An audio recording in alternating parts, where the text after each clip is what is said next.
Hey guys, today I'm going to tell you how to remove pre-installed apps from Windows 11.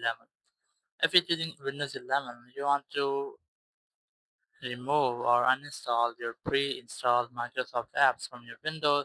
So let's see how can you do that. You can do this very easily. Just have to press Windows plus R to open run command.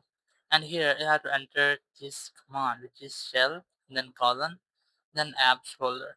Just write as it is. So you just have to press OK or enter from your keyboard.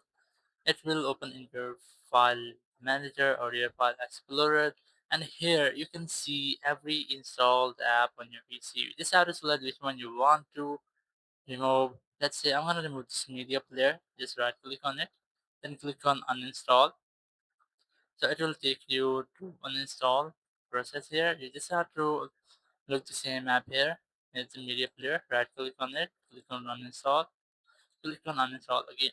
It will completely uninstall after you done this. So in this way you can easily uninstall any app. You just have to select any app.